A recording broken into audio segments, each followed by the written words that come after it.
Pope Francis and other leaders of the Catholic Church expressed their concern over the recent deadly attacks in Jolo, Sulu Cathedral. Jess De Los Santos tells us more. The ripple from the twin bombings in Jolo was felt by the leaders of the Catholic Church in Vatican. During the closing ceremony of this year's World Youth Day in Panama, Pope Francis condemned the attacks.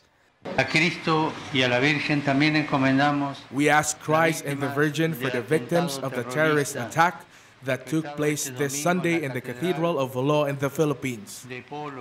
While Mass was taking place, I reiterate my most firm rejection to this episode of violence that spreads mourning to this Christian community. Before that, in his official Twitter account, Pope Francis asked the international community to pray for the victims and for peace in the troubled southern Philippine region. The Catholic Bishops' Conference of the Philippines, or the CBCP, called the incident an act of terror. The recent bombing of the Cathedral of Jolo, where scores of people were killed and several more were injured, is a further evidence to the cycle of hate that is destroying the moral fabric of our country. The CBCP also encourages Catholics, Muslims, and the IP communities to join hands in denouncing extremism.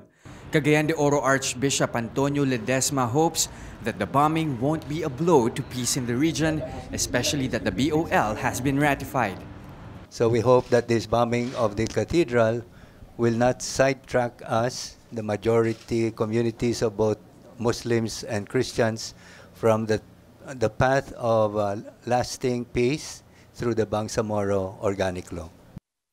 Malacanang said that President Duterte is outraged over the Jolo Cathedral blasts, which happened despite the military rule that's being implemented in Mindanao. Presidential spokesperson Sal Panelo claimed the attacks blatantly disregarded the law as well as the government efforts to attain peace in the region.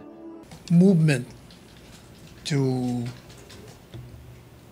tread the path towards peace and development. There's still certain forces in that region who will sow terror and kill and murder people.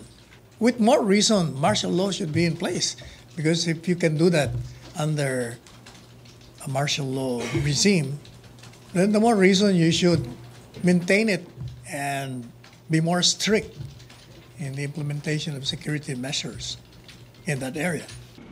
Malacanang, though, admitted that there might have been security lapses. The palace promised to look into this matter. Then you should be more strict in your security measure. Like that motorcycle, if you inspected that motorcycle before it got into that area, then there would have been no bombing.